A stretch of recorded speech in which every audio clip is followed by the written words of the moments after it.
Our favorite parenting blogger, Kenny Bodanis, is here. Kenny, thank you so much for being here. My pleasure. All right.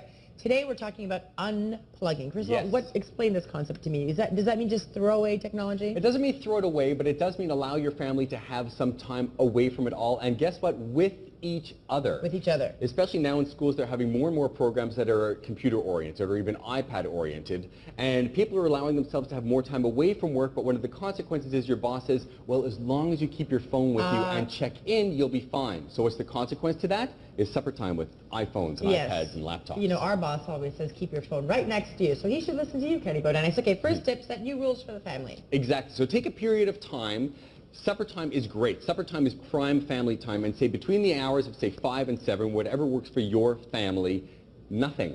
And nothing means away, means off, means you can't hear the vibration, means you can't hear the little beep, beep, beep, beep. Or the bing. Exactly. Bing.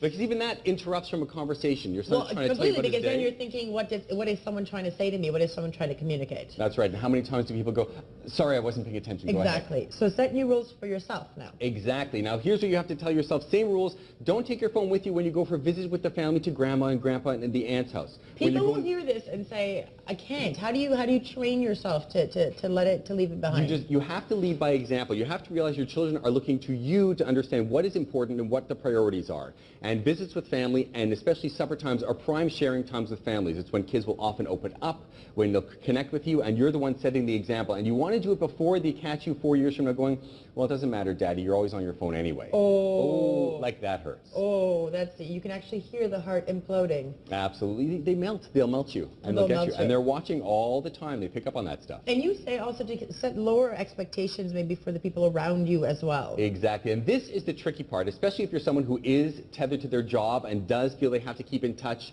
as much as you can, and mostly it has to do with texts and emails from friends and family, and less so from work. Let them expect 24-hour response time. For 24 hours?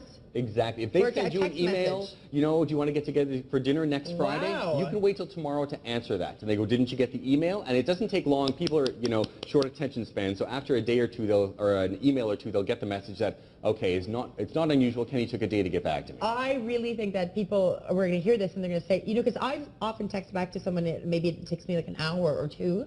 Absolutely. And it's the end of the world. You're saying get them used to... That's it, but if I tweet you or if I text you and an hour later you get back to me, next time I text you and you take 2 hours, I'm like, did you not get my text? And now they come flooding in and now you're stressed. Wait a day and I'll get the message. Go, I answer them as quickly as I can. Okay. Now Joanne bought herself an extra day. I bought myself an extra day to maybe, I don't know, pamper myself. We'll see how that goes. But Kenny, so you're not saying unplug completely, you're saying... Very quickly, you're saying find the times to unplug and make those times count. The priority time with family should be 100% priority time. Then get back to the other stuff.